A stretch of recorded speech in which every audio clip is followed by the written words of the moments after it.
First of all, welcome to everyone. You are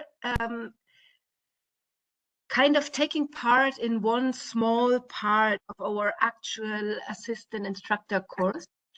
I just decided that for this discussion, I am really happy to have it a little bit more open and to include more people, because it is an interesting discussion for obviously a lot of instructors, because whenever this discussion comes up, it's like there are people getting involved and getting and discussing it.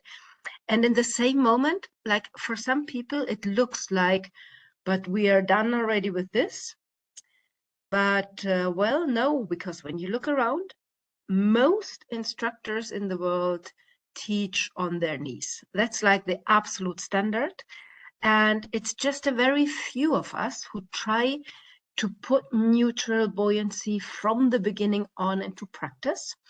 And yeah, that's what we want to discuss today. We are Dominic and me, I am Veronica, and we are from Punkfish Diving on La Palma, a small Canary Islands. So for those who listen to us from a little bit further away. And we, besides having this dive center, we do a lot of diving theory. So we are a little bit deeper into decompression theory and into instructor courses, and like try to get a little bit of a higher level of dive theory teaching, mostly in German, but there are some things we like to discuss as well in English, as you hear, not native, because it just has better chances to have more people included. And actually in the course we are doing in the moment, we have like mixed languages, so English is just what we have in common.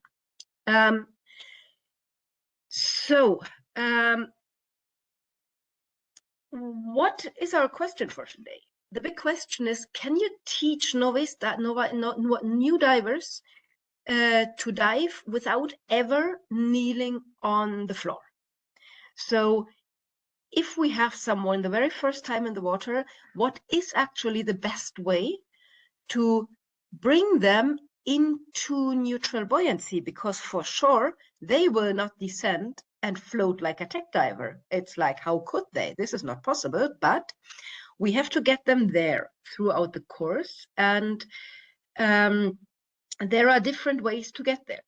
Like, what is absolutely not discussable, what is really set for me, is that any student, after finishing their water course, they have to be able to do like this basic skills, like clearing a mask or sharing air or recovering the regulator without losing their buoyancy. That's like really out of any discussion. This has to work. If people still have to kneel down in open water, something went wrong in the course, in the training. And all that are sitting together here, I think we agree that we all want to get people there, and we all don't want to accept that they kneel on the ground if they have to clear their mask. But there are sometimes differences or discussions about what exactly is the best way to get there. And this is what we want to discuss. So for us, a very important point is that buoyancy is not a skill that you do once in the course, but it's kind of a habit that you try to create from the very beginning. And for sure, we accept that it takes time, that it is like in the very beginning, it's difficult, that people don't get there automatically, but we are searching for the easiest way to get there. And for sure, there are different ways to get there. But yeah, we have some different approaches that we want to share. And at the end of the presentation, we are absolutely happy to discuss and hear your versions and to see how other people do that. So we will show a lot of things about like how we do things normally, which we don't think is the absolutely best possible way ever, but it's just a way that works for us in our conditions. And yeah, we hope to get more input from others as well. So what we start with is we go back a little bit in history. So why do we guess, or what do we think? Why do so many instructors have their students kneel in the beginning? Where does this exactly come from? Why do we think it's really important to get neutral buoyancy introduced as soon as possible? We will have a look into what neutral buoyancy and what good trim means. Just a very quick look. I guess most of you know that. And then we have like a big part about how can we manage when we first bring people underwater, how can we manage to get them into kind of a diving position, neutral buoyancy, like a position that's comfortable and neutrally buoyant, and that works for diving. So what do we mean with kneeling? When people go underwater the first time, like having them float like really neutral like this one is kind of impossible because it takes a little bit of time to get there. It's like you don't descend and float. It's like you need to find out how this works. So the very first moment or the first moments may look a little bit different. Like in this example, we usually try to lay people down because this way they are very close to how they dive later, but they still have this contact with the floor and don't have to balance everything, and start from there to get them more and more neutral. Kneeling for me, like this, for me does not mean kneeling. This means we're laying on the ground to have a starting position to get into being neutral, which can be faster, or for some people it takes a little bit longer, but they never get the idea that hanging in this kneeling seahorse position could be a good idea, because this one is like has nothing to do with any position that we use when we are normally diving. So if you start to train skills in this position, you then have to relearn them in another position. And that, from my point of view, does not make things a lot easier at all, even if it seems so in this very beginning, because it looks so controlled. So these people here, they are kind of nailed to the ground. They are definitely overweighted, because if not, they could not kneel like this. And they don't play around with this feeling of how does it feel to just float underwater. And they still have to do the steps these ones are doing while they just train skills. The position how we dive is a little bit different. So there are kind of different possibilities. You see here in the middle, like a typical group of like the standard divers worldwide, huh? Not the very best, not the worst, like, yeah, they are just like swimming around like people just swim around. You see like two like very good pictures of people in slightly different positions. They both wear a wing. One is like this typical tech image, like very clock, very straight, horizontal, and absolutely no moving up or down. And the other is more in an overview position, like looking around a little bit, being a little bit more flexible, seeing things. So this is these two are both like nice and common positions. Not everyone likes to dive in a position like the tech diver. And it's not necessary that we all dive like this, because it's not the only position that's nice. I tend to be like this when I want to look around a little bit, and when I want to move like straight without a lot of effort, I go in a position like this, because that's what makes it easier. But we definitely never ever dive in a position like the floating Buddha. So this is not a diving position at all. It's a fun game. I like to do it to play around, yeah, but it is a game. It's playing around. It trains a little bit of buoyancy as well, but not the way that we actually need. So I would not put too much effort in this in a course. This is like when we have time to play around, we can do that. but it's not a training purpose. It's play. Yeah. Yeah, and here a little bit the free diver with the tech diver, which is just an image I really like. So how does this happen? That what I observe a lot is that I get people to do their very, very first dive. They did not watch any videos. They did not see anyone else underwater. They just hear my briefing, and I don't tell them anything about kneeling down. They see me laying or floating, so they don't see anyone kneeling, and still people start to kneel.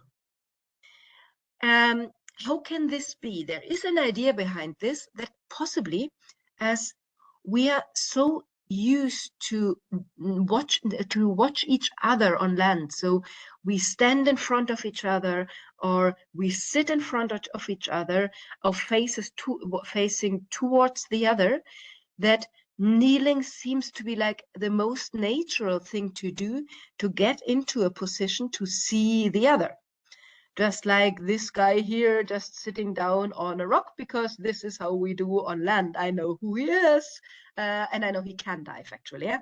No worries, but yeah, sometimes people like to play around. So it happens that people do this, and it seems not to be the most unnatural thing. So maybe this is one of the reasons why it happens.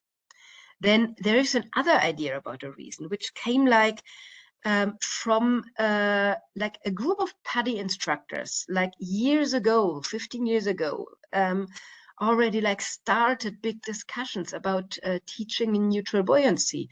This is something you would not expect from PADI, but yes, it came out from PADI.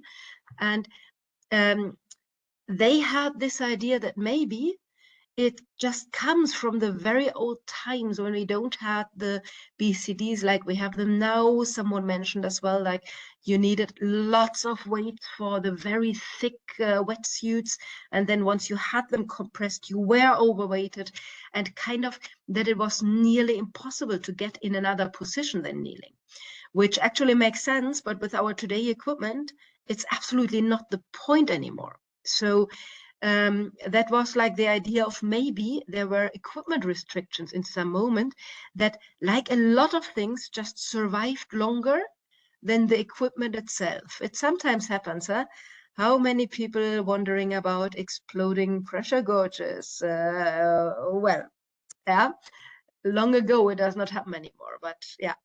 And then the big thing that everyone says is that the instructors who teach students while they are kneeling are simply lazy, because you overweight your students, you sit them down, they can't really move anymore, and it looks like everything nicely under control.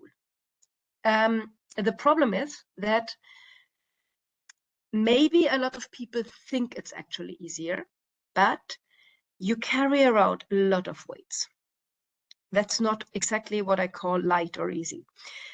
Kneeling is not a comfortable position. So those of us who are used to float and to be like in other positions, when we try to kneel for whatever reason, it's not comfortable at all. I remember, like in my instructor course, we had to do this kneeling years ago, like 15 years ago.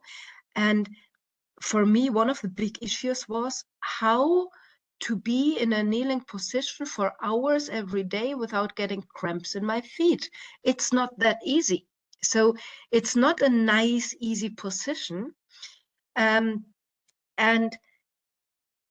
you get this sense of control. So you have them all nicely arranged, but you don't really have the control, because when they learn from the very first moment on how they can come back down when they float up a little bit, how they manage their BCD to go up and down, how they manage their breath to go up and down, and if they have the necessary weights and not a lot of weights, they they don't float up as much as they do when they are freaking overweighted and then start to train buoyancy, because they don't put so much air in their BCD, because they don't need much air in their BCD. And going up 0.5 meter does not have the same impact that it has when you have people completely overweighted and they have like liters and liters of air in their BCD. So at the end of the day, having them float as soon as possible, even when they are still touching the ground or still insecure, makes the whole course and the whole situation a little bit more chaotic, but finally safer.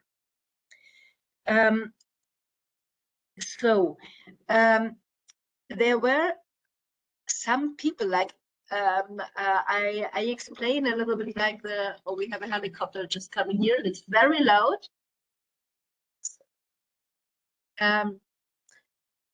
For sure, it was not me who did invent teaching in neutral buoyancy or something like this, but like one of the people who did have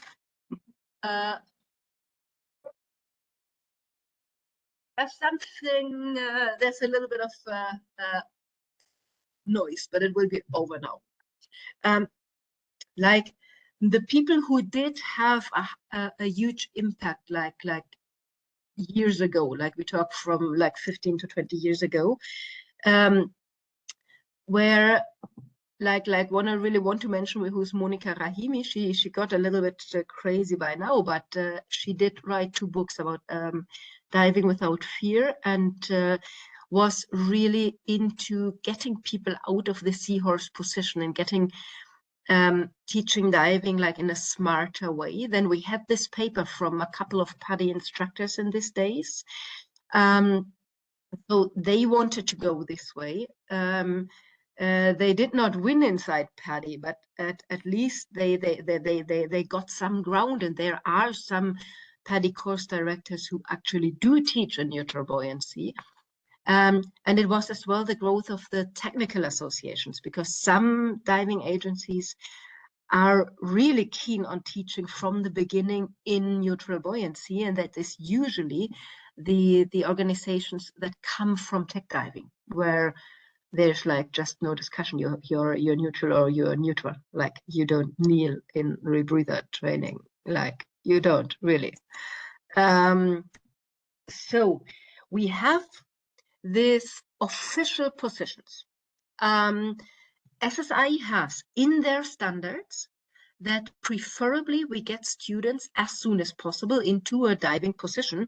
Means you can like you can be in a position that you can see each other, like a little bit head a little bit higher than the feet, because when doing skills you want to see what the person in front is doing, but not kneeling.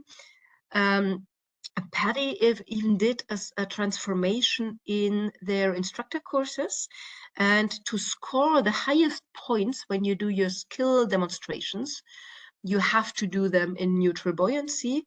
But well, yes, you pass the instructor course without any problems if you never ever in your life did any skill in neutral buoyancy. Let this sink in. You can become an instructor in all of this agency without ever in your life having been able to do any skill while neutrally buoyant. This honestly sucks a little bit, but well, keep this aside. The CMAS organizations have the same problem. They all say they want to get people into neutral buoyancy, but they don't give clear guidelines about how to achieve this and when neither. So we have this a big discrepancy in between the official positions on, yes, we want to have people neutrally buoyant and floating and perfect, and the practice, because all around the world, most diving instructors kneel on the floor with their students, and most of them still do it in open water. It's not like we have students kneeling for the first time in confined and then we move on to neutral buoyancy. They do open water dives, and the people descend, kneel on a platform, do the 2 or 3 skills they have to do, dive around 10 minutes, and then call it an open water dive. So this is in fact a problem. And the ones like us who try to get people into neutral buoyancy as soon as possible are really exotic in the industry still. And now what we will maybe see in the discussion, in between those who try to do the best and to get people into floating as soon as possible, there are those who think that neutral buoyancy has to be like accurate to the centimeter. So you have to be in a very stable position, and going up and down 0.5 meter is way too much, and you will die when you go up a whole meter. And then there are these others who are a little bit more, we count more towards them, who say, okay, it's like in the beginning you will go up and down a little bit and you will move, because it's like it takes time and it takes practice, but we start to do things and we just make sure you don't float up to the surface, but everything else we allow to let it come with time, and from dive to dive this will be better. It does always. So we have like a lot of different discussions in here. But before we now go to the examples about how we can achieve what I assume that most of us want, which is like creating good divers and have them in good buoyancy as soon as possible, let's have a very quick look on what buoyancy and trim means. I guess you all know that, but it's just to make sure we're all on the same page and we all have like the same things in mind when we talk about that. And this is where I would hand over to Dominic for a moment. Yes, hello from my side. Nice talking to you. And so, as Veronica said, I'll try to be quick here because probably that's more or less basic stuff for you. I want to talk to you a bit about buoyancy. So, to say how to put the right amount of weight onto a diver, and then about the correct distribution of weight, which influences trim. So that's two things that are closely related, but not the same. And we will have to have a good concept of both later on in this discussion. So actually in the picture to the right, that's actually Veronica. And that's done in salt water with an aluminum tank and in a dry suit. So that's actually, I'd say we can all agree, that's really where it worked out well with buoyancy and trim. Yeah. So that's really quite masterful. Okay. So now first, determining the amount of weight. So normally we write lead because lead is what we usually use as additional weight. It's a very dense metal, and it's a metal that is sort of okay to handle, sort of okay for the environment as long as it's not dissolved in water, and it's relatively cheap. So that's what's normally used. But I mean, maybe some of you have also been diving with steel weights from time to time. That happens in some part of the world. The principle is all the same. And it goes back basically to that Greek guy, Archimedes. You've probably heard of him. There's a lot of stories about his whereabouts and how he did what we nowadays would call physics or natural science. Not so clear what is reality and what is maybe a bit legend, but the basic idea is the following.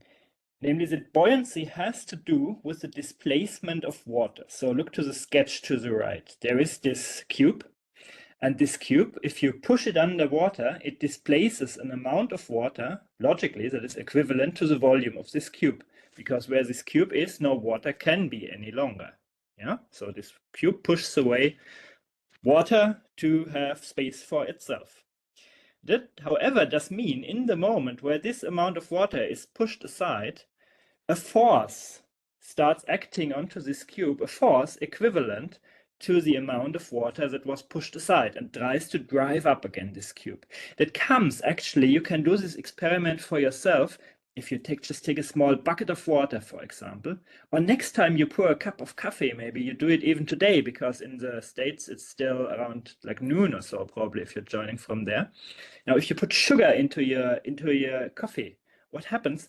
The coffee rises a bit because the molecules of this sugar, they take up space. So they push aside the water, they push up against gravity. but the water or the coffee, they would actually like to be down. They would like to follow the trend of gravity and go down. So they tend to push up this material that is displacing. Now the sugar, of course, analogy stops there. It's evenly distributed at some point in the coffee. This cube will not dissolve, and hopefully a diver will also not dissolve. So very, very important message. Anything that we put under water displaces water. And the buoyancy that is created, the upward force that is acting upon this body is equivalent to the amount of water pushed aside. That will become important later a bit. So, but then of course, we are not like these homogeneous cubes when we are diving, of course. We are much more complicated bodies, yeah? So we have the natural human body that has some buoyancy, that displaces some amount of water, that's made up mostly of water, but we have, of course, denser things in the human body, bones, for example, and then we have air-filled volumes, like the lung, for example. And then, of course, we are wearing exposure protection, so a suit, and this diving suit, what is insulating normally is gas. So be it in a wet suit, there's enclosed gas in the form, or even be it in a dry suit, that's gas, air, for example, that is insulating. And that, of course, contributes to buoyancy. Then there is the tank. Yeah? Tank, of course, made of metal, so relatively heavy, but has a very sizable volume. So displaces water, creates buoyancy. And the weight of this tank, it even changes because we breathe air during the dive, and this air is vented. It goes to the atmosphere in principle. So this weight is lost. The volume of the tank, however, does not change. And then, of course, we have to consider whether we are diving in fresh or salt water, because if you look at this image, the amount of water that is displaced, this creates the buoyancy, but salt water is a bit heavier than fresh water because there's additional salt in it. So if I displace the same volume of salt water, the upward force is a bit stronger, it's a bit more. And that's actually, of course, you know, that's the explanation why you need a bit more lead when diving in salt water. Okay, flip one forward, please. Now, that's what we've discussed already. Of course, people are, there's this funny meme like build different, but it's in this regard, it's actually true. Yeah, it's not true if you discuss about being able to eat strange stuff or so, but in this regard, it's really true. Humans come in a wide diversity of body shapes, and that's of course okay, and are made up of different amounts of tissue. There is a few examples listed here. Fat, so fatty tissue that every one of us has and has to have. The density, now that's metrical units. So I'll say something about comparison in a minute. Fat has a density of around about 920 to 950 grams per liter. Yeah. So density of water is, of course, 1000 grams per liter, fresh water. Yeah, salt water, maybe 1020, 1030 or so. So fatty tissue is a bit buoyant. Why is buoyant? Because if you have 1 liter of fat, it displaces water in fresh water that weighs 1000 grams, but the weight of the fat itself will only be, say, 950 grams. So there is a surplus equivalent to this 50 grams that creates net positive buoyancy. And of course, we have muscles, and muscles, they are a bit more dense than water, like by 50 grams. So you see, that's not a lot, right? That's not a lot. It's everything very close to water. And that's not a surprise because most of our tissue is actually water. Water is a basic ingredient for all life on Earth. And then there is bones, and bones are quite substantially denser than water, around 1.5 times denser than water. However, let me say something. You have often heard that probably, like if people weigh a bit more, yeah, they often say, well, I have solid bones, I have a lot of bone mass or so. No, it's actually not so decisive, yeah. The bone mass is not really dominant. It's a relatively small fraction of the weight of a human. And it actually decreases a bit with age. Bones tend to become less dense. Bone densities tends to reduce with age, contributing, of course, to the heightened risk of fractures, for example. Yeah, and then there is this magical organ that is so all important in diving, the lungs. And the lungs, of course, they are filled, they're sacs of tissue that can fill with air. And of course, there's all this interesting material inside the alveolus and the small blood vessels and so on. but it's a lot of air. And so the volume of the lungs, typically for an adult human, is somewhere between 4.5 and 7 liters. And the weight of a lung is only around 1 to 1.5 kilograms. So there you see immediately the positive buoyancy of a human in large part goes back to the lung volume. And you can actually test this if you float still in the water with no diving equipment. Well, what goes up? Of course, the part where your lungs are, your upper torso, yeah? That's the reason for this. So, but what does this mean? You see humans to the right depicted there, and all these body shapes is very okay, and it's very okay for diving. It just means it's an unrealistic assumption that all humans would need the same amount of lead for diving, yeah? So please, let's get this out of our heads. It's not a contest about using the least amount of lead. It's just about finding the right amount for the person that we have. And that can be different. Whatever is needed is fine. It's just about finding the right amount. Okay, flip one forward, please. And that's basically the idea about the buoyancy. Yeah, you find the right amount of weight for the equipment that is used, for the person that you have, for the situation you are in. We'll talk about how to determine this amount of weight, and this is the weight you put onto the diver. And now we move to trim, because it's not only important to put this weight somewhere, it's important to put it to the right place. You see this seesaw here. And now, if that was a human, yeah, that's a very simplified human. In my daily job, we sometimes use the term a spherical cow approximation, because you have a cow. A cow is a very complicated thing in the universe, at least as complicated as a black hole or so. But this cow, you can approximate it as a sphere. Yeah, so you do something very simple, and then you have a workable approximation. Now let's approximate our human in terms of the seesaw.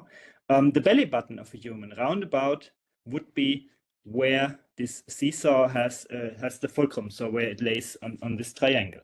And now the trick is, of course, to put the weight to the diver in a way to really make it possible to achieve any orientation that is desired. So, and there's a few, of course, examples. Some of them worked better, others worked not so well here in these pictures.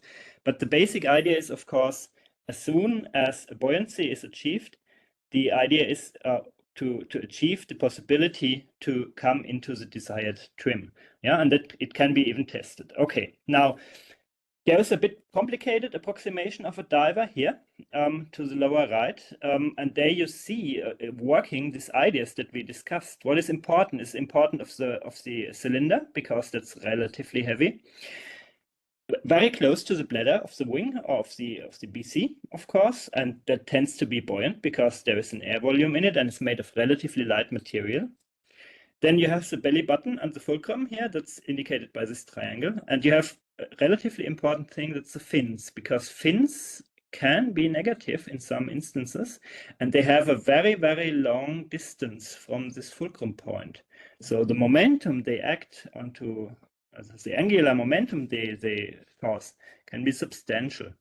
And now the distribution of the weight, of course, needs to be done in a way, here you have a few example weights, to bring this all into balance. That's the basic idea about trim. It takes a bit of testing, takes a bit of time to find this, but it's important to do. And it's very, very, very well invested time to really puzzle this together. And you know it can be done, yeah, as soon as person is in buoyancy, one can really try to redistribute weight along the axis of the body to find the perfect distribution.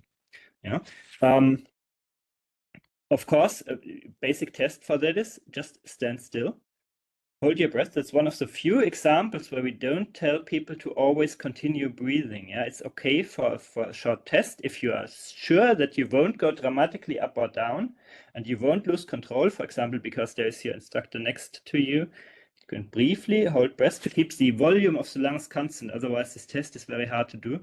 And just see where does the diver tip. So does the head of the diver go down? Then weight needs to move towards the feet. Do the feet of the diver go down? Then weight needs to move towards the body center upwards in diver.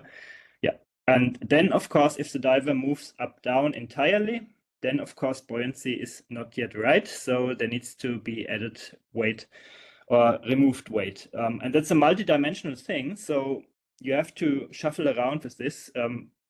bringing a person into perfect trim can sometimes even mean you can reduce a bit the overall weight that then works.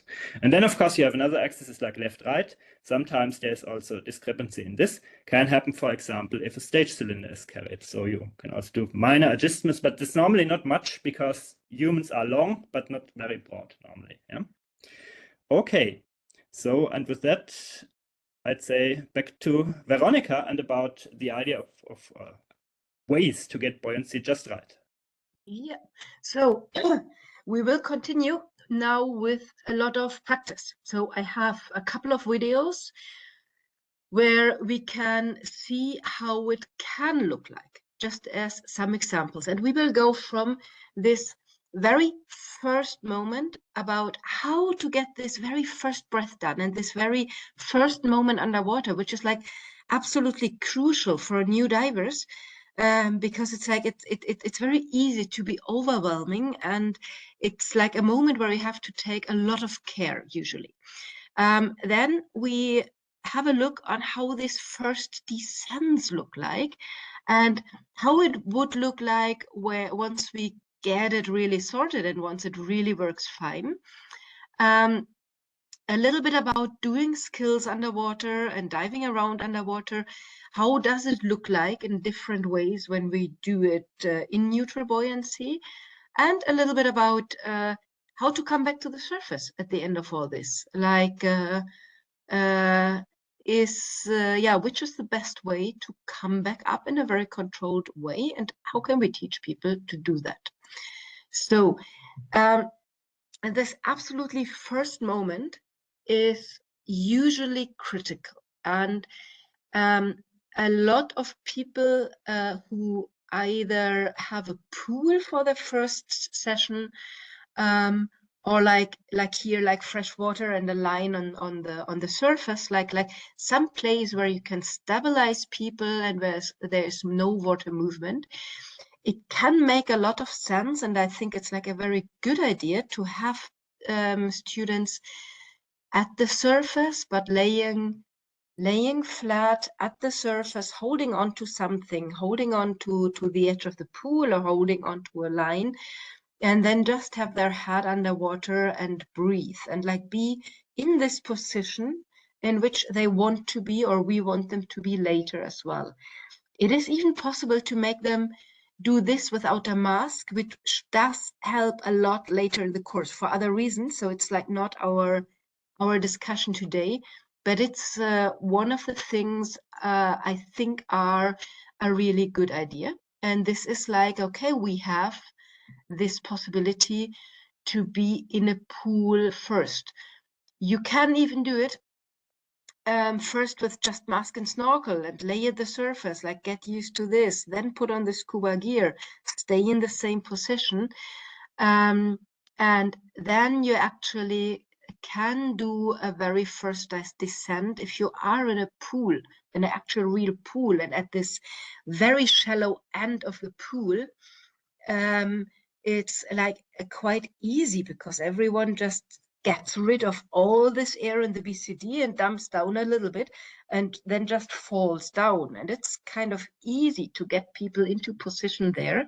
And they just lay on the floor and are usually happy with this. The only problem is for sure that when you are in very shallow water,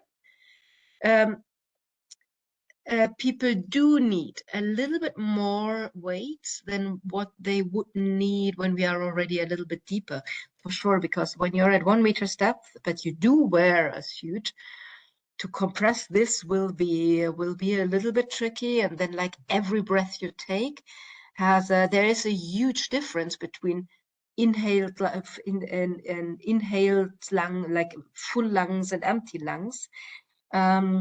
So you will float up a little bit every time you inhale and float down a little bit every time you exhale. This is physics, and this is normal, and this is very natural. And people do actually get used to it and are not scared about going up and down a little when they know that this will happen. So a good way is just explaining that this will happen.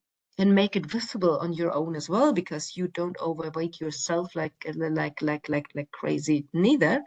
And you are going up and down a little bit with your breath, and everyone does, and people understand that this is normal. It's physics. It will happen when you're properly weighted, and when you're neutral. Inhaling means you go up a bit, exhaling means you go down a bit. That's it. Now, in a pool, you have all this time to be at the surface, quiet, calm, and easy. But some of us, especially here on La Palma, we go directly into the ocean. And now our ocean is the Atlantic. So it's not this very calm Caribbean fluffy stuff. It's a little bit, it does move. I mean, even if we have very calm conditions, there are a little bit of wave. The water moves a little bit. It's like nothing that people can't handle. They definitely can. We do it all the time. They can, really. But it is a bit of a challenge in the first moments. So it is worth a consideration, like if it's possible to convince people to go snorkeling first, like to get them used to it, and to get them used to, okay, I wear fins and I lay at the surface, and then we have something to refer to. We can say, okay, just as you did when snorkeling, we do the same, just a meter deeper or 2 meters deeper. But people sometimes don't do this. They book a try dive, or they book their course, and we can't really use an infinite amount of time. So we can do a little bit of snorkeling, but if we see they are fine, we will very likely just take them to the water like this. So what we do is we breathe a little bit at the surface, make sure they are fine, make sure they lay down there, make sure they get like the idea about how to breathe. And then we slowly take them down, help them to come down, lay them down at the bottom, have them just lay, they touch the ground. Yes, they do touch the ground. And wait until everyone really calms down then. Because a lot of times it's easier to make people relax once we are actually underwater, because there is always this little water movement at the surface. So sometimes it's really difficult to achieve that people relax at the surface, but it's easy to achieve underwater. So we go down, we lay down, and from there we start with some very first exercises. And then, like, our course organization is normally that we do this very, very first things, like regulatory covering and clearing mask, and then playing a little bit with your buoyancy. And then we do a whole dive. And in this dive, where people start to play with their buoyancy, and where we take out the weights that they don't need and have them like with the weights that they need at 3 to 5 meters, but not more, they start to understand how floating is. They will maybe pop up from 3 meters. Yeah, that's it. They come back down. They learn how to come back down. They will touch the bottom a lot of times. Yeah, that's fine, because this is how you learn. But you have a whole dive in which you start to understand how this strange thing about buoyancy works. And once this first dive is over and we go into the second dive, where we do a lot of skills, they are usually already okay with being more or less neutral. It is not elegant yet. It does not look like professional divers yet. How could it in the second dive? That's not possible, you know, but it looks quite confident, and they know how to manage things like, oh, I'm floating up, so yeah, then I come back down again. And they know how to do this, and they know how to handle this.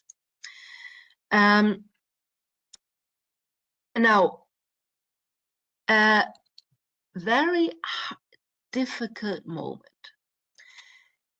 is the descent. And like, I next will have a video of bringing down a group of 3 fresh open water divers, like who start their course, who are the very first time in the water, and we have a lot of people around. But this first descent is usually not very organized, because there's like the tank is towing at the back, and then there are the weights, and then there are this big fin somewhere in the way, and this thick suit, and everything feels so strange, and then the water moves, and everything is really weird. So it's like, it's very normal that on the first try, people just fall on their back if we don't hold them. They move around, they lay on their back on the ground, then some of them start to move and come into a nice position. Some of them just stay on their back and wait what happens. They swim back up again and think they don't have enough weights. They come down and kneel because that's what they think could be a good idea. Like, whatever. It tends to be chaotic. Like, either we have them on the hands and bring them down, then it can look very smart, or we let them do. If we let them do, they learn more, but it looks more chaotic. I'm absolutely happy with seeing chaotic situations while everything is nicely under control and people understand they have to clear their ears, and people learn how to move this way, because it gets better after this very first time, when they already know how how it is down there. You can start to talk about how descent can look like. So you can talk about this nice thing, for example, to tell them, okay, when you have one hand up for releasing the air from your inflator, the other hand is on the nose, and then to make sure you don't fall to your back, bend your knees.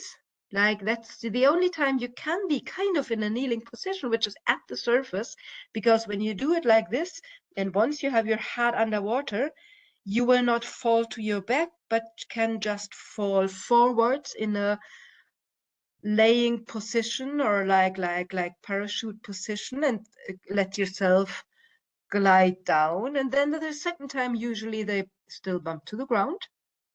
The third time, they understand that there's a body and they really should go together, go down together.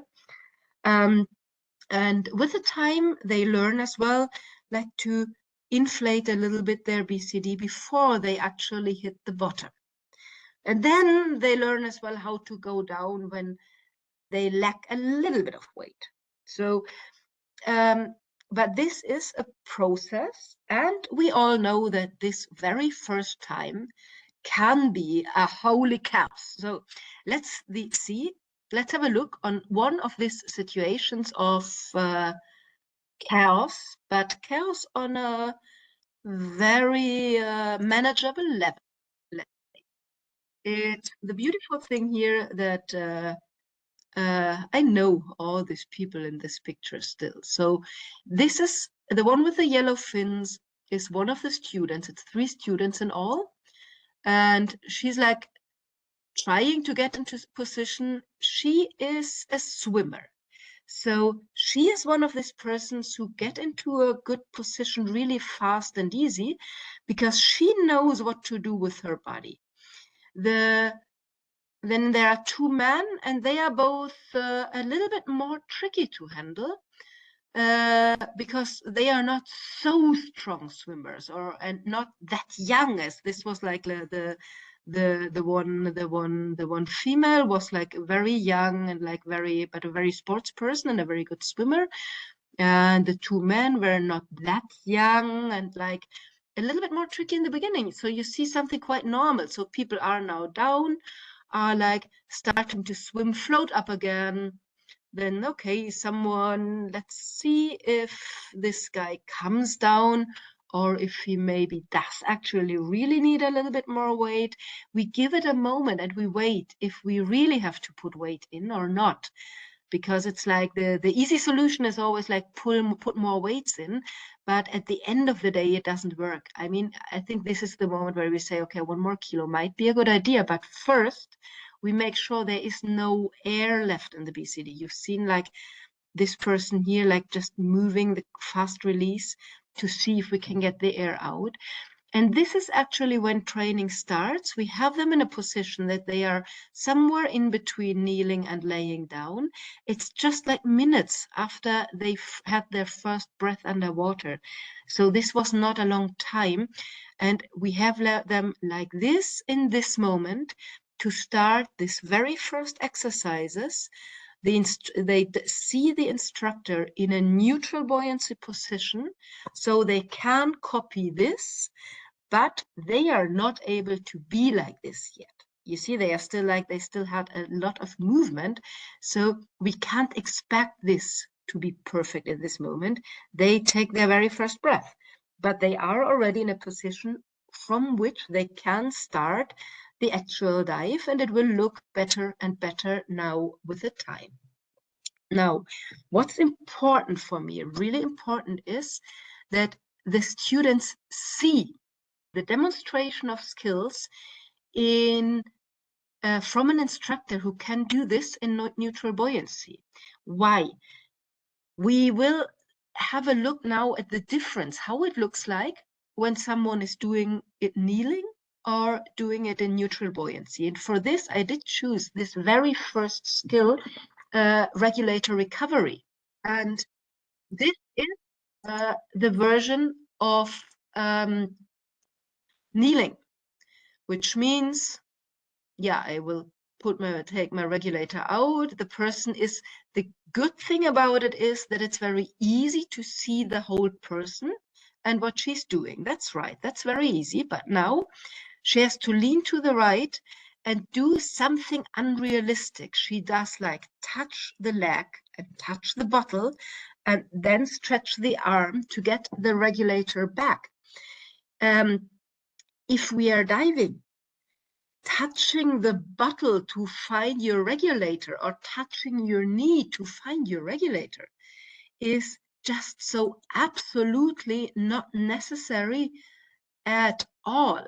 So when we see the same skill and nicely visible what she's doing as well, because she's not in this tack everything down position, but for sure she's like moving towards the students and showing the students what she does. To throw away the regulator, and the movement is a lot more like it is in real life. You just lean to your right and the regulator falls down. There is gravity and you then grab it back. So the skill is actually a little bit different when we do it in neutral buoyancy than when we do it kneeling. And it is a lot closer to the reality when we are diving. So this is one of the skills where it's like absolutely worth to do the demonstration in neutral buoyancy, because everything else is training something that you don't need. No one needs to touch the knee and the regulator when trying to retrieve your regulator. It can't be there. It's 56 or 60 centimeters of hose. How should it be at your knee when you're diving? It does not get there, not even, I'm a little bit small, but it doesn't touch my knee, so it will not touch yours. So this is like a very obvious skill, and I now want to go like to the other end of skills, which is taking off and putting back on the BCD. Why this skill? This skill because for me, it was the last that I started to do in neutral buoyancy, because I very firmly believe that this is not possible and people will completely mix it up. And if they already struggle so much when kneeling on the bottom, how much will they struggle when they try to do it while floating?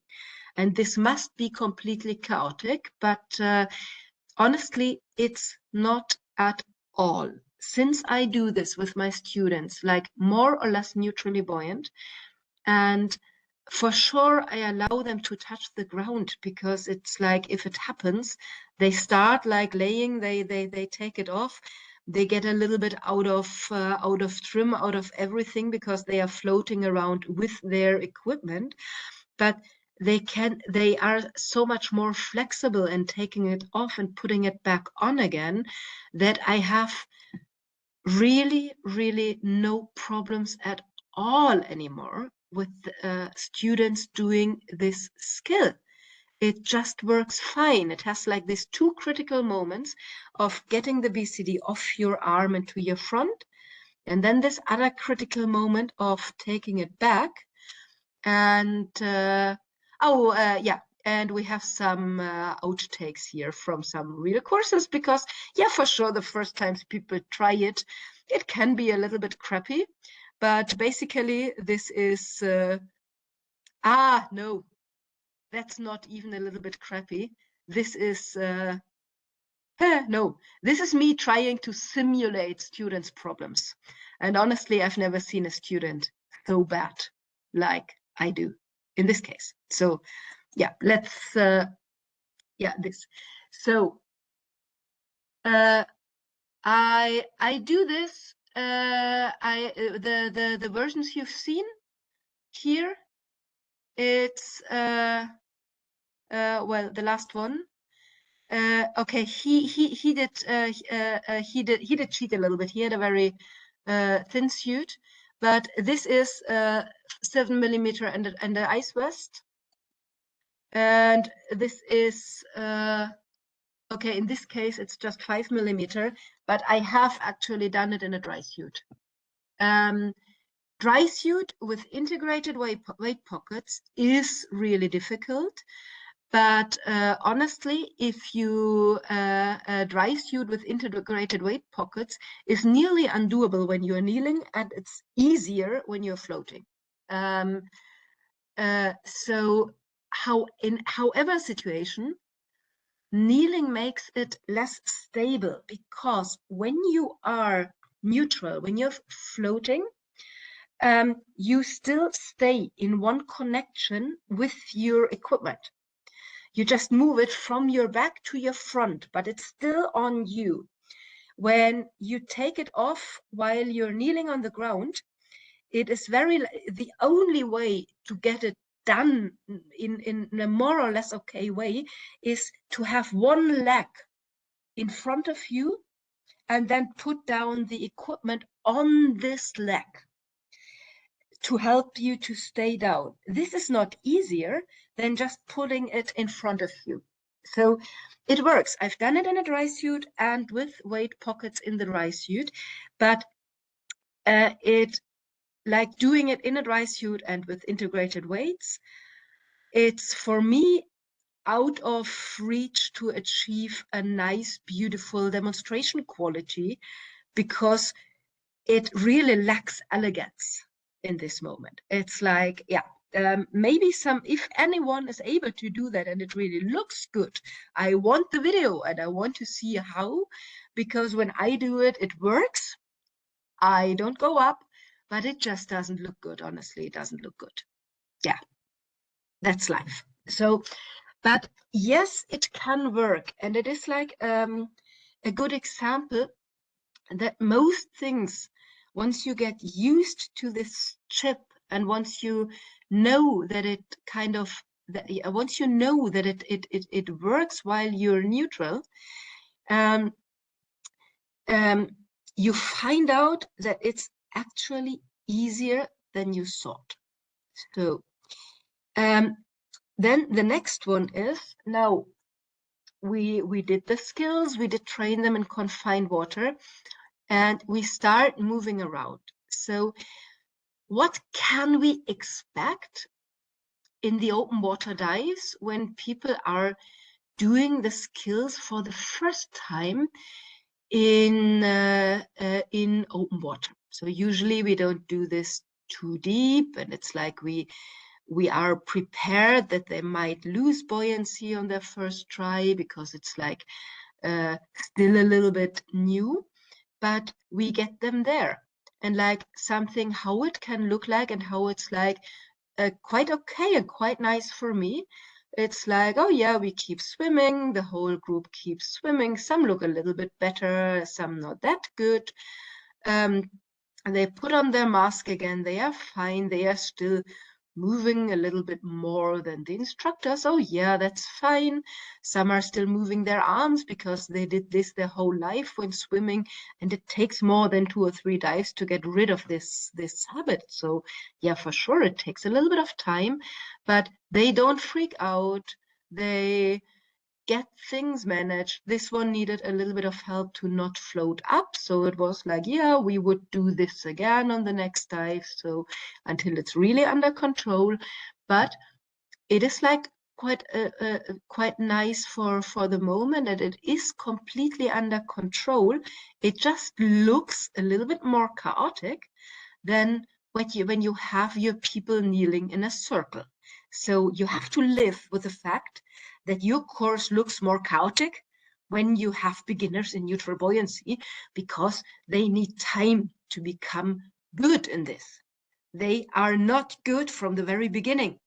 You can invest a lot of time in a pool if you have this, until they are good enough, or you have already this open water situation where like water is as well moving, and just do everything there as long as there's like no fragile coral reef that can be destroyed if you're over sand. I say yes, do it. It's absolutely okay, because the waves move a lot of stuff as well, and our impact as divers is like not so big. Yeah, and then finally we come back together and we want to go up. So the picture on the right, you see how ascents are widely taught. And this is kind of, people deflate their BCD way too much and then start to kick up, to swim up to the surface. Which works, but it takes more effort than actually needed. And I mean, we have boil, you know, we have like air expanding in our BCD. And as I am a very genuinely lazy person, I love to have physics carry me up to the surface. So, and I think it's a good buoyancy training that you can start to do as a fun in the open water course, but you will not get to the point that it becomes really perfect there. But you can start to implement the idea, because the divers you see on the left, they are just hanging horizontal, and they will just release a little bit of air from time to time when it's needed to go up very slowly. And it's just the air that expands in your BCD, carries you up. You release a little bit when you're going too fast, stop again, breathe in, start to go up a little bit, air expands again, carries you up, you slow down with releasing a little bit of air again. And it works pretty fine, and you are in a way better position for your way up. In some moment you want to look up for sure. So what he's doing with look at the compass, look up, make sure there's no one over you. Yeah, okay, as well. But a big time of the ascent and of hanging around at a safety stop can actually look like this and not like this. And it trains buoyancy a great deal more than this version on the right side. So I want to finish here for the moment and want to go into the discussion that is already starting in the chat, as I've seen. So I just assume that we agree that we want someone who finished the open water course to be able to do all that they need without losing control of their buoyancy. And there are some questions behind it, and this is, how do we get there, and what exactly does this mean? So how perfect does it have to be when this is an open water diver, just a beginner? So is it enough when it's simply safe, or what do you expect from an open water diver? And then how do we get people there? Like, is is practicing buoyancy first until they are efficient in buoyancy and just then introduce all the skills the way to go? Or is what we do with laying down and then be like half kneeling, half lying, and like have them comfortable and then slowly move to better and better, the better solution? Or is it even the best option to have them kneeling so they fully concentrate on just this exercise or just this skill they have to do now, and then train the skills again in neutral buoyancy? But if you want to do so, how do you do this transition from I've done it kneeling to I do it in neutral buoyancy? Or does it make sense to practice skills on the land in advance? Some of them, like try to practice some movements, like inflating the BCD is one where I would say, okay, makes sense, but does it make sense to practice taking out and putting back in the regulator on land before, or is this useless because it's so different underwater or on land? So what do you think? To go into the discussion, we have a little bit of rules of talking, because discussions of this type tend to explode because everyone thinks they are the perfect ones. We are actually not perfect. I never claimed so. We just try to do it as good as we can. And we are usually open for suggestions, and we are open to see, okay, for other experiences, and we are happy to hear how others do it. Just you can criticize as well everything that I did show you, but expose yourself as well and tell me how you do it and how you think it's better. This is what I really ask everyone to do, like share how you do it when you want to tell us that something is not good, just like it is, like we do it. It's okay. I mean, not everything we do is perfect. I know that, absolutely. There are always details where you say, oh my God, what was happening here? Yeah, exactly.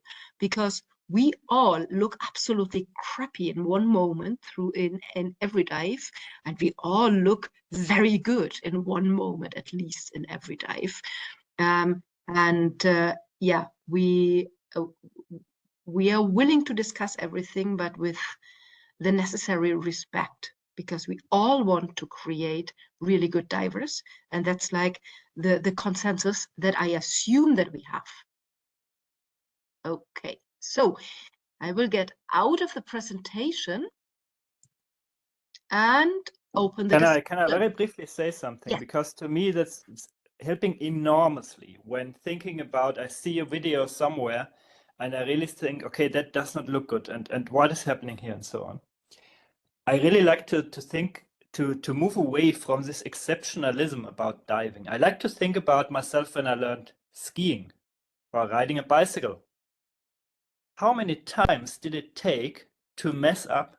How many times did I need to kiss Mother Earth till I became better? So I think it's okay to fail in the beginning, as long as this failure happens in a way that is safe, which it normally does in diving. Diving is a very nice, very forgiving activity because, of course, you don't choose a side with nice coral. You choose a side, for example, with sand that anyhow gets moved by the wave motion a lot of times.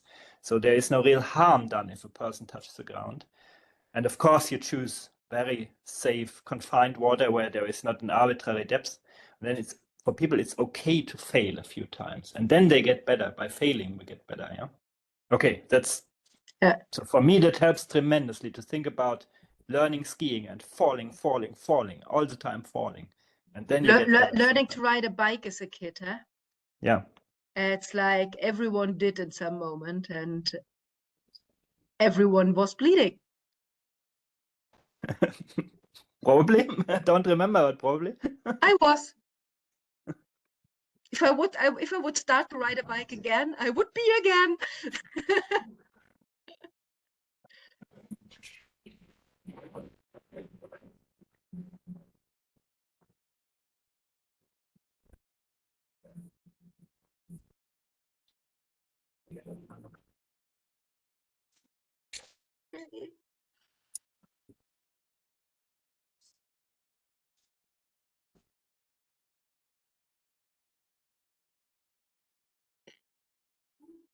Yeah, thanks, Lee. So, That sounds. I hope that this is helpful for some people as well, because it's just like, yeah, when a little bit of an anecdote is like when I did my instructor course, we did everything kneeling, like in open water. We had like the students at 5.5 meters, so it's an open water dive, kneeling in a circle, do the skills, and that was it. There was no moment where anyone did any skill while neutrally buoyant. And it was like I then had to like kind of develop myself another way of doing it, because I've started to feel that this is not right, or I had the impression that's not okay. But I was honestly very on my own with this. And there were chaotic and up to dangerous situations when I first tried, because I wanted to do it like especially good and get people into doing things while just swimming around, and did not really get this point of transitioning from the pool. And because the pool was freaking shallow, there was no way of training neutral buoyancy in the pool. And it's like it got completely messy a couple of times, until I was able like to find out how to do it in the way that actually works. So it's a little bit if I can make the way a little bit easier for others, because I share like the things that I already tried that didn't work out, I'm quite happy about that.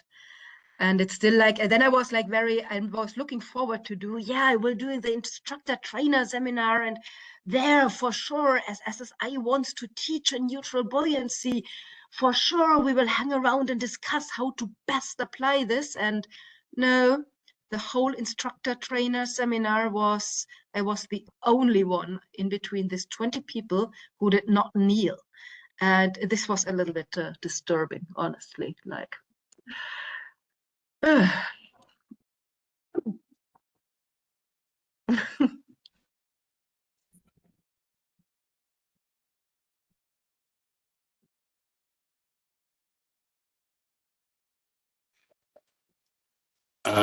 mean, I completely agree that kneeling is a problem. I was on a fun dive recently with someone he's been a paddy dive master for the last 5 years or so. And towards the end of the dive, I just signaled that I was sort of getting low on air, and we were at 10 meters at the time. And his first reaction was to drop down to 13 meters to kneel on the floor and offer me his regulator. Holy fuck. Yeah, that was my reaction as well, and I didn't show him the middle finger. I just I just went like that and said I was going up. But my first reaction was, yeah, sorry. Yeah, yeah. It was if I'm low on air, why are you going further deep? Why are you going further down? Yeah, And it was just so that he could kneel on the floor and get his octopus out to offer it to me. yeah. And this is like this is like a perfect example about like why this people being used to kneeling down to do things is really dangerous. I mean, this is like it was you, and you were able to just say, I don't follow you there, I go up. That's great. But let the other person be a beginner. You bring this person down to 30 meters and then back up. It's like, it's wild. It's like, holy, well, but it's the result of never doing it another way. Yeah, I mean, exactly. there's a lot of people who, when they have water in their mask, they kneel down to clear their mask. And it's like, well, this for me, that means, okay, you can have any certification you want, but when I see you kneel down to clear your mask, I will not take you any deeper than 15 meters, because this is where we have the ground. And if I take you to 20 to the wall, you will disappear to 30 to clear your mask. When I take you to the tower, you drop down to 50 to clear your mask. So forget it. I don't take you there. I think it's also an example, a bit tangentially to this. that we need to be also careful a bit about. So the end product is what really matters. Yeah. In the end, this person should have been able to perform this action without touching ground, without finding ground to kneel down. Whereas I often, at least that's my perception, I often see people focusing in online discussions in forums and at YouTube and Facebook and so on about this very first impression. So it's not decisive if that person had their first impression touching the ground. Yeah, it's not like an original sin and you never get rid of this or so. But progress was not made. So my question would be, why was no progress made in the course for this person? That would be the important question. Yeah. Why did they not overcome this status?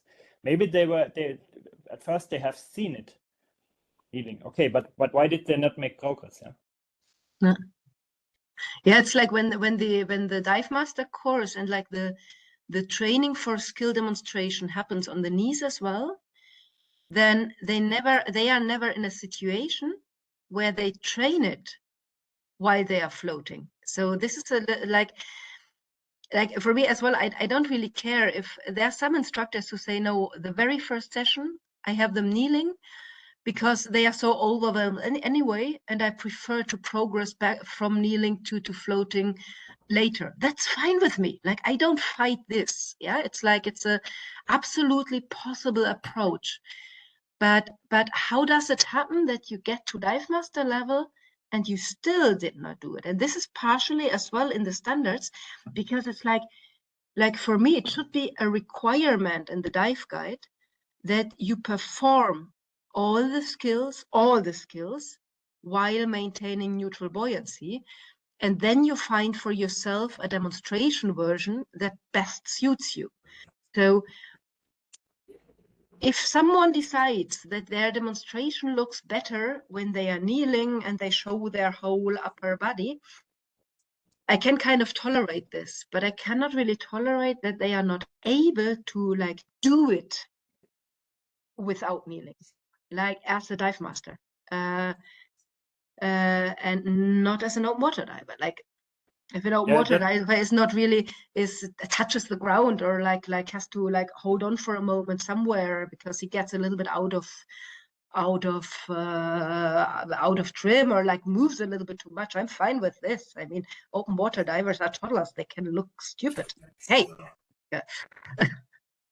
No, it goes a bit in the direction I was meaning, because I think it's not productive to so often for people to focus so much on what happened at the beginning of the course. The question is, why was there no progress? Yeah. Because we all know, and we have seen examples here and many, many other examples, that the first contact with something new is difficult, like skiing, like riding a bicycle.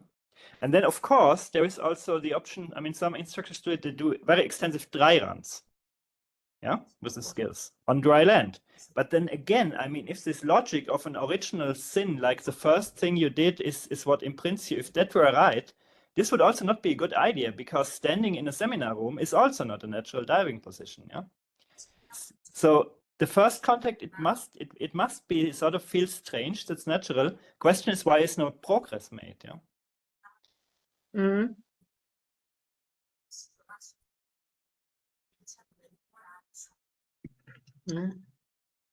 Yeah, I mean, it's interesting what Joachim said here, because it was like the same like me. Up to instructor course, no one ever gave him the idea that doing skills in a different way than kneeling would even be an option. So if a student never sees anyone doing anything while just swimming, if this is never trained in any course, then you just like erase the idea about that this is where you want to go. And I mean, we have this huge discrepancy of like in between.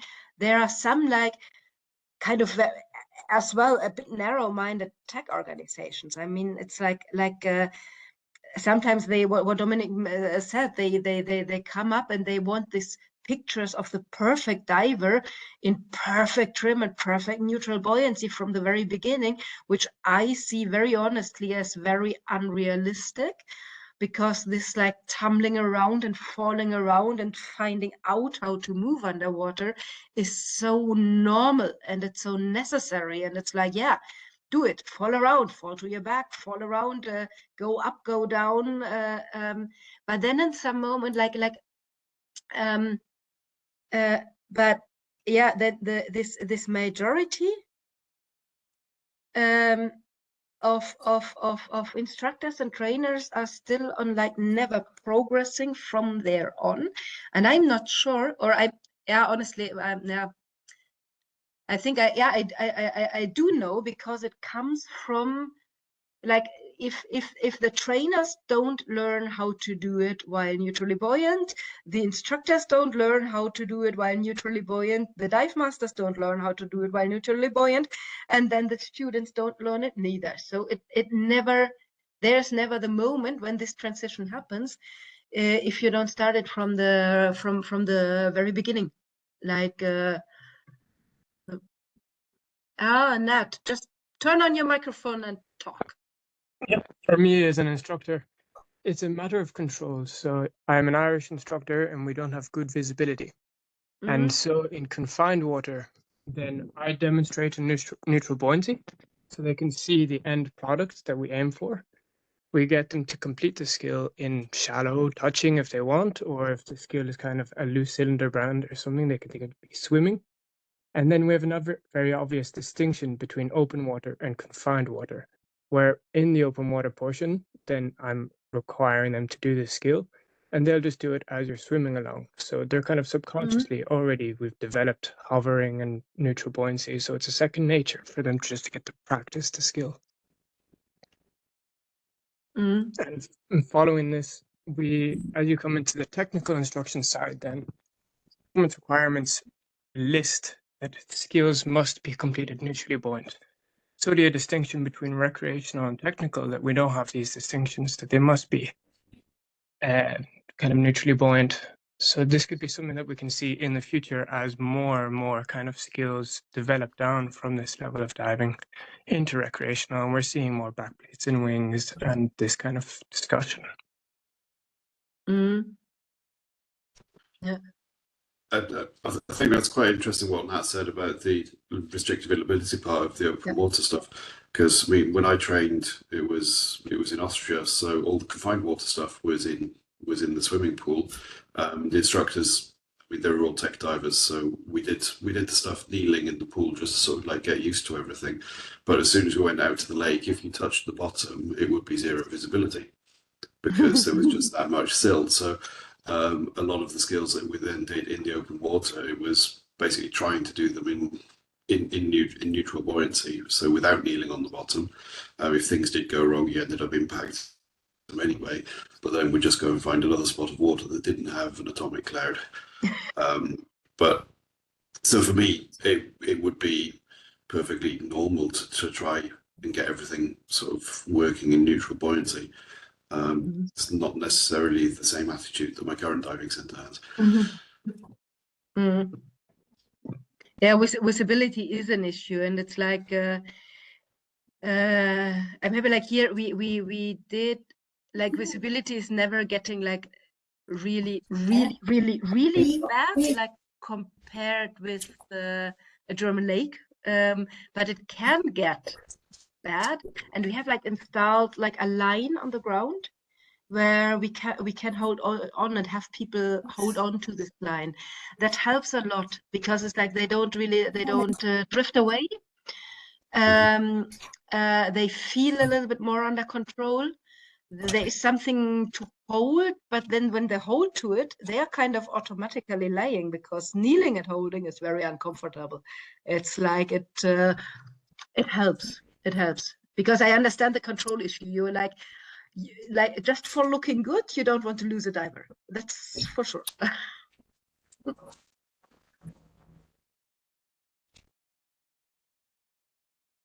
And instead, would you focus the first dive just on neutral buoyancy and get them utilizing the long volume and not focus on skills until they have the capacity to hold themselves off the bottom before introducing skills? Or because if we're doing it all the skills and the neutral buoyancy at the same time, it's going to take an exceptionally long time just to Yeah. accomplish even a regulator recovery or a Yeah. mass clear, because they are going to hit the surface and hit the bottom and be very much all over the place in these first couple skills. Yeah.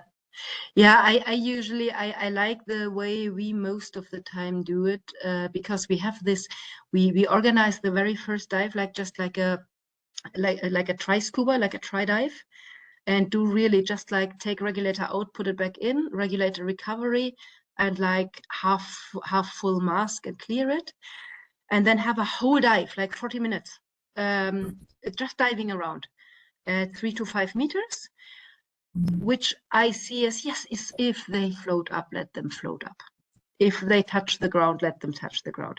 And it helps a great deal to have them find like a way that how they understand how to swim underwater in this first dive. And then in the second, we go for skills. And on this very first skills, I honestly don't care in which position they are. They see me floating. I tell them that very likely the most relaxing way they can be is if they just lay down. But I help them a little bit to get into a position that they are laying there on the ground. But if someone goes on the knees and it looks like this is the position that makes them feel most comfortable, in this moment, I leave them in this position. And during the dive, this will get better. And in the next dive, we start laying down and achieving a little bit of neutral buoyancy again. So in the first moment for me as well, it's like the most important thing is not that they look good. The most important thing in the very beginning is that they are comfortable and they feel fine underwater and they feel well and they start to relax, because then everything else becomes easy. When they start to relax, they start to exhale a little bit more and they need a little bit less weight and they change a little bit less their buoyancy with every breath, because they are not like anymore. And then all of a sudden everything is easy. But it's like in this very first 10 minutes, the most important thing is get them to relax. And once this is done, we can work on everything else. UTD has a very interesting methodology of teaching foundations. The very first dive in the pool is long hose, and they swim underneath the long hose in just swimsuits, right? Practicing the breathing. So is it worth bringing this? Is this a correct way or an incorrect way? Or it's not realistic diving, but it's giving the foundation of that long volume. They do like snuba in principle, right? Yes, snuba in principle. And then they introduce the skills with the requirements that they're all perfectly neutrally buoyant through all skills then. It's something I would not refuse to try it. It's like, it would not be my preference for me, this is not an option in my working conditions because I don't have a pool. So for me, this is completely out. If I had a pool, it's something that, it doesn't sound stupid. It sounds like, yeah, it's probably one of the possible ways. I heard from some as well who do like the first dive with no fins and just play around trying to achieve neutral buoyancy with no fins. I love this idea, actually. I cannot do this in the Atlantic that moves, but I love this exercise when, like, later in the course or when we do like perfect buoyancy courses, because like hanging around without fins is beautiful. So I would like, I would like, if I would work in a center where they say, hey, we do it like this, I would not oppose, but try to find out if this works fine for me. Let's say it this way. Maybe I can add something that's a bit like personal experience. It does not work for every student. It's not necessary for every student. And it's not my idea. It has of course been said many times, and it's also in several books and so on. But what I sometimes notice is that there is a step 0 that needs to happen for some students before everything else can be successful. And that's finding their breathing rhythm underwater. So sometimes it's very worthwhile to take the time to just in very shallow water go under a bit and just focus on breathing. So for them to learn, what does breathing do? They breathe in, they become positive, they breathe out, they become more negative. That only works if they are not grossly overweight, of course. It's another very good argument to get buoyancy right from the beginning, because otherwise you will have zero effect because everything is negative. So and that's the one thing. And the other thing is, it's trivial if you know it, but I think I've been surprised many people never realized this. For a huge majority, a huge number, not majority, but huge number of divers, breathing rhythm underwater stays different than on dry land for quite long. What I mean with this, sitting here on the chair, I breathe in, I breathe out immediately, and then there is time where I speak, for example, now and relax, and there is time and time and time. And underwater, you see very often people breathe in, and then they keep the air, breathe out, breathe in immediately. So it's flipped by 180 degrees somehow, this breathing rhythm, resulting in the lung underwater being much fuller than on land. It's very natural. That's part of the diving reflex, I think, to keep the air in the lung if you are submerged in water. But it makes this entire game more difficult. Why? Because you have then this full lung volume always that gets compressed and expanded with every movement in the water column. So for me, that has been experience. It can sometimes really help people to talk about that, make them realize these effects, and train a bit these effects, and then they follow up on everything else. Yeah. Thank you, Martin. I like that analogy.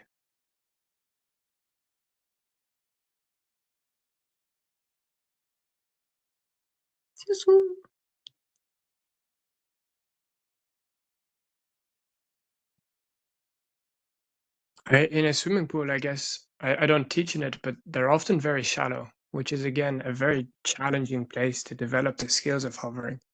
And it's better to do in about 3 meters because they have stability that they can really observe it without being thrown over the place. So teaching in a swimming pool neutrally buoyant is considerably harder than in 3 meters in the sea, I would say. Yeah. Yeah, it's like when you have a pool where you can move to a deeper part, like 2.5, 3 meters, then it can be nice. But often, like when you have hotel pools, they are like when you have like this normal training pools in normal cities, you have a deep part, and it's but it's small and it's a little bit like, but it works.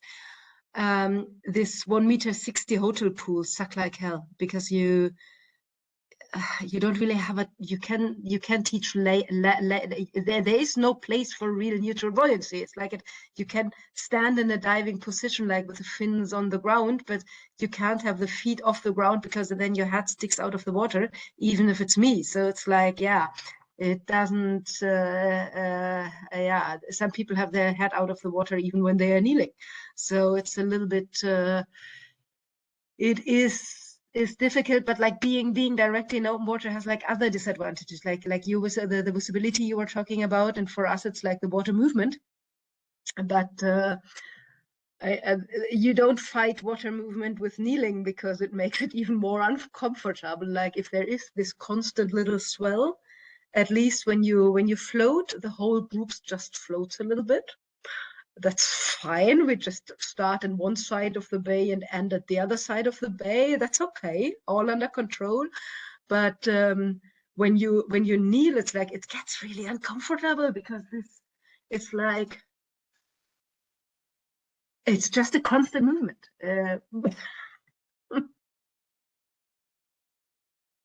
There's sometimes in public pools there is this very deep part for jumping in, yeah.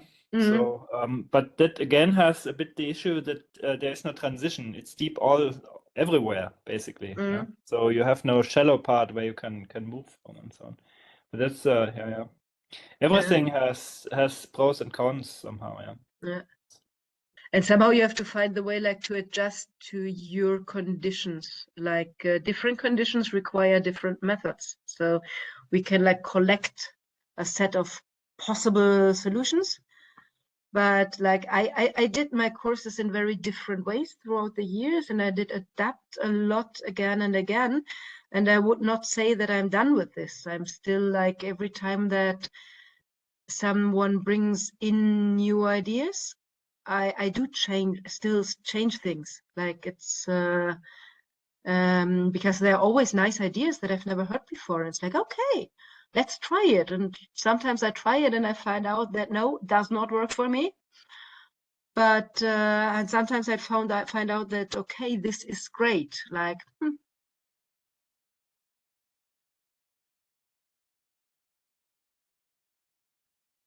so I think At what stage do you do a perfect weight check with empty cylinders?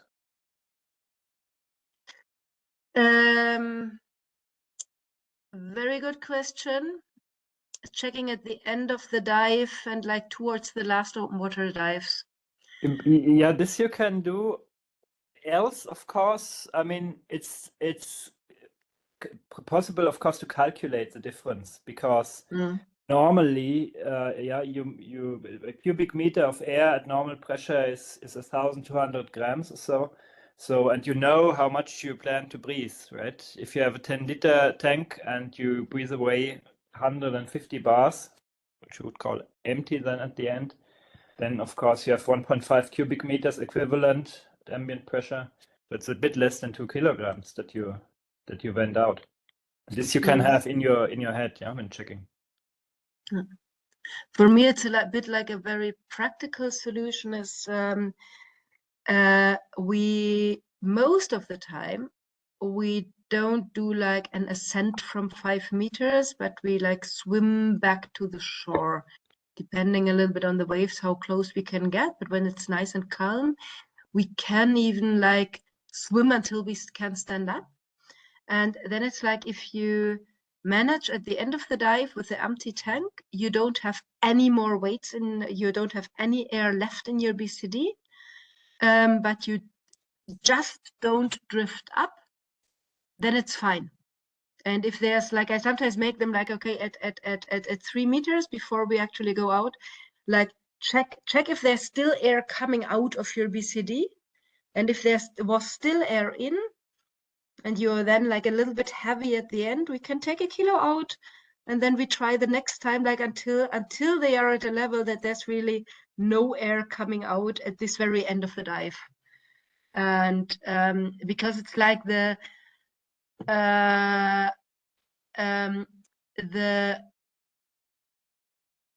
yeah, there is this with this thick suit, it's a bit like, as long as you don't float up from 3 meters in the end, usually when you can just descend at the beginning of the dive, like in the morning when the chute is still dry, at the end when you come back, even if your air weights like 2 kilo less now than, or your bottle weights 2 kilo less than in the beginning, you are like just heavy enough to stay down.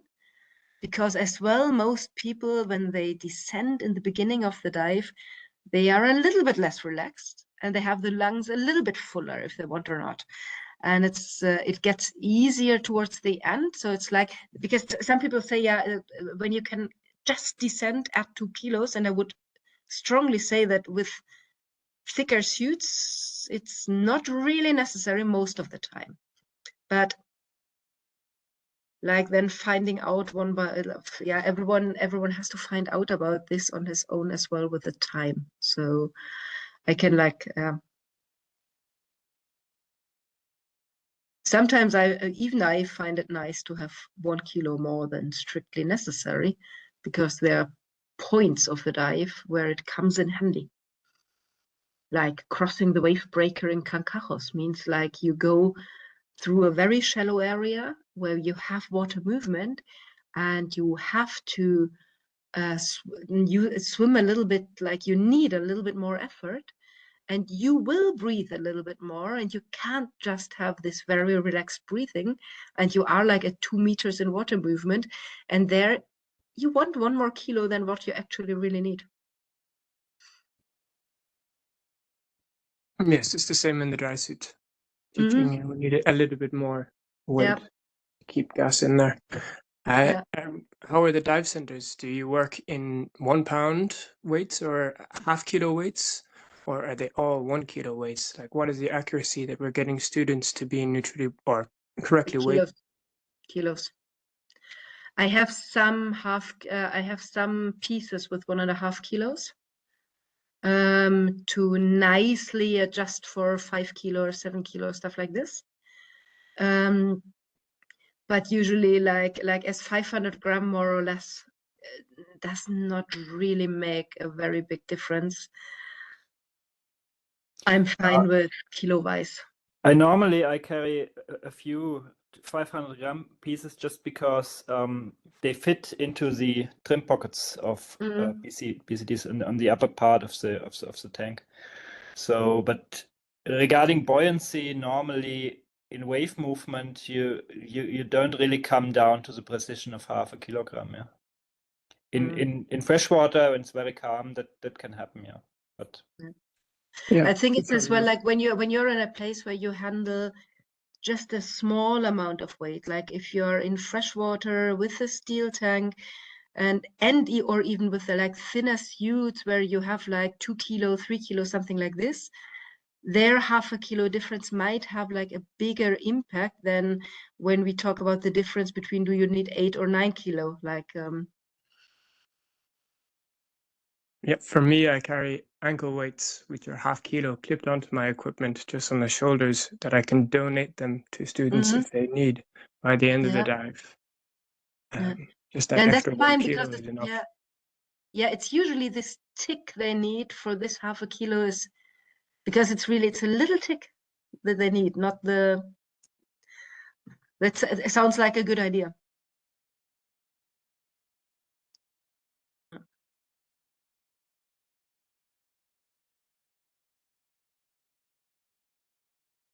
How do you teach the actual hovering skill? Is it in Buddha, or do you get them to lie as flat as possible? Because obviously flat has more resistance and therefore a more stable kind of decision.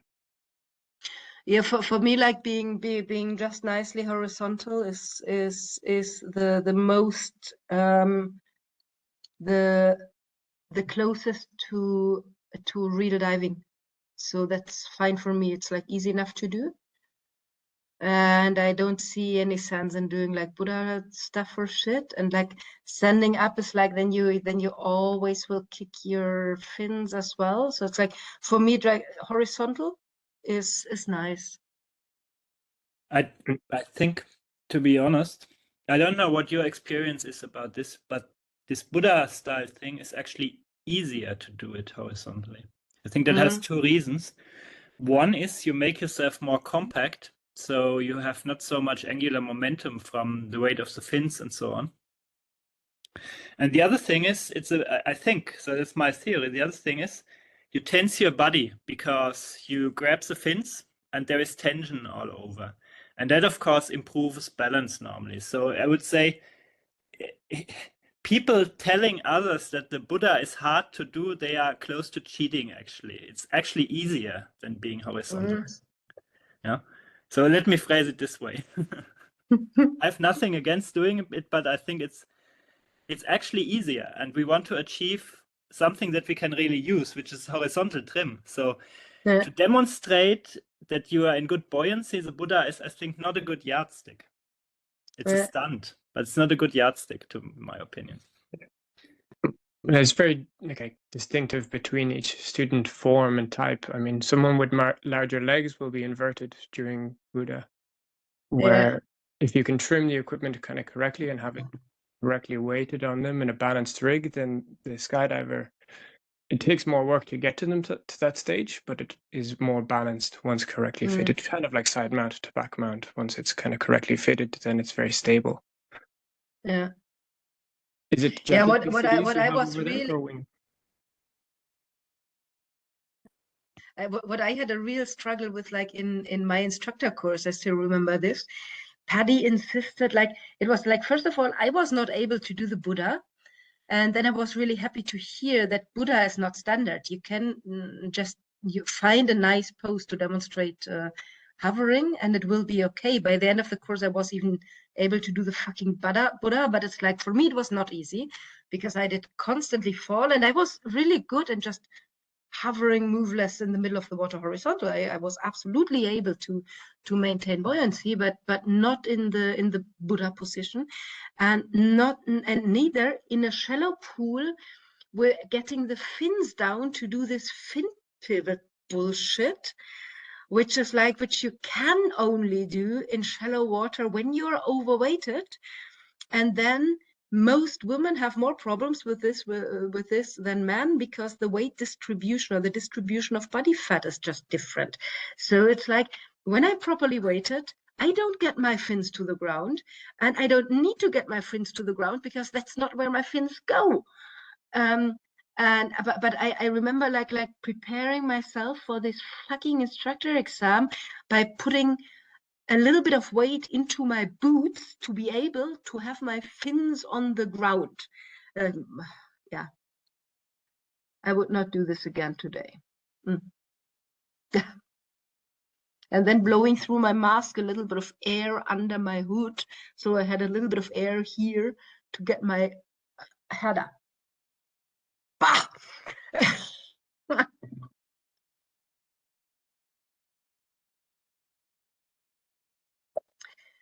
Guys, I need to drop off as well now. Thank you, Veronica. It's been fantastic. And I'll speak to you soon. Yeah. So we hear each other. Yeah. And yeah, I would. I'll get back to your email probably tomorrow. Okay, perfect. All right. Speak to you soon. Thanks, guys. Bye-bye. Okay, bye-bye. Thanks. Yeah, so I would say we just stop this here. Thanks a lot, Nat. It was like very, very nice discussion. And it's like, yeah, hope we meet in real life in some moment. But yeah, that was